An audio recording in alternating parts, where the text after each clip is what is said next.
some of the highlights of the record. Or, Yeah, the thing about this album is that, first of all, differs it from the other two is that, on this album is, like, I had, like, all the way total, like my conscience, I was just free, you know what I'm saying? I wasn't beefing, I didn't have, you know, I already knew that, like, this album, I knew it wasn't going to be no Dre, I knew it wasn't going to be no 50, I knew, like, I had the label backing me.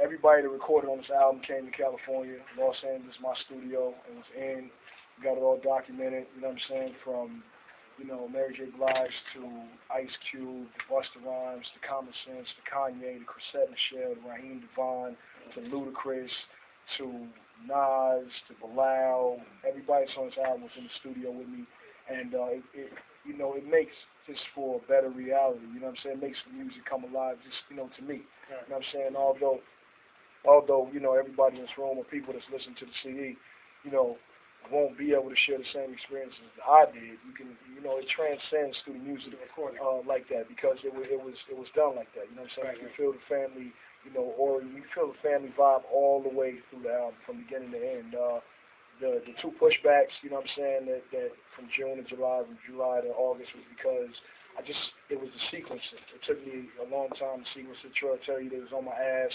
You know, give us an album, give us an album, and I would rather, you know, than push my shit back to Christmas, you know, than me not have it the way that I want it. The documentary was easy.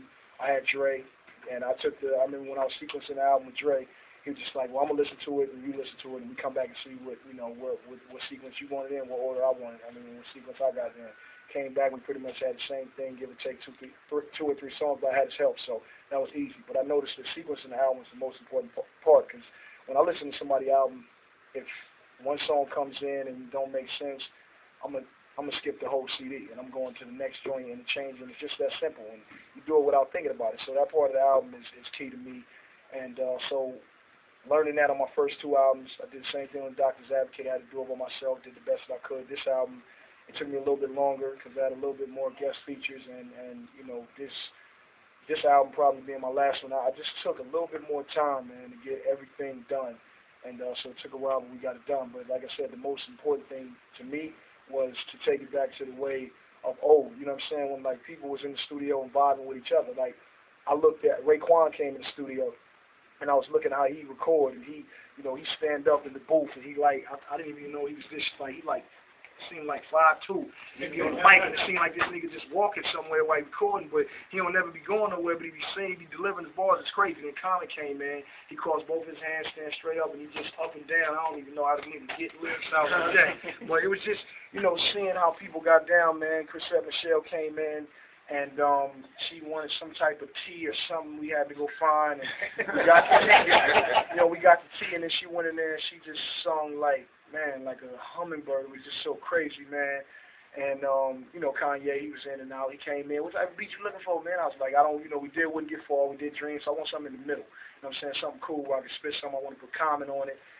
Kanye was there for about 10 minutes. He made the beat, and then he left. Him and his Louis Vuitton scarf. and Cube, man, when Cube came in, me, the homies, everybody's in there.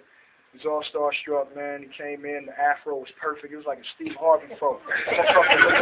It just looked like Jesus just hit that motherfucker like, I'm telling you, man. But I was so starstruck when Cube came in. I think that meeting Nas, Ice Cube, Dr. Dre, probably Mary J. Blige, and Snoop, probably like the only people that ever like just put me in like a fan mode where I was just like so starstruck, like nigga really want to like ask for a picture but don't really want to ask, you don't know if you're offending them. But Cube, man, I was staring at him the whole night. I know he probably was looking at me like, what the fuck is this little dude?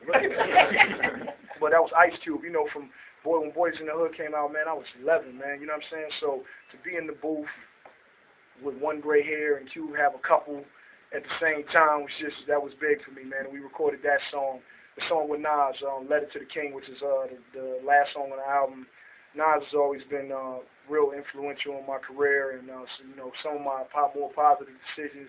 Always been like a brother to me in hip hop. And if you meet Nas and you ask him about me, he'll tell you that straight up. Always call him for advice on anything. And when it comes time to get in and do songs with him, man, that dude is like a machine, man. He like a hip hop machine. The way that he writes, man. It's crazy. There's only two people I've ever seen that write crazy, man. Nas write the end first. He starts writing the verse backwards all the way up the paper that way. And him and Eminem writes on like a Taco Bell bag and just be spinning the fucking paper, like and it ends up being some type of crazy whirlwind. So just that part of hip hop that people don't get to see means a lot to me. So when these people come into the studio, and me, I'm still a fan. Like I'm a fan all the way around. Everybody on this album, everybody on other people's albums. I'm just a fan of music in general, man. So just having all those people in there to celebrate, the new album, the creating process of making this album was just big for me, if that answers your question. very, very much so. Yeah, that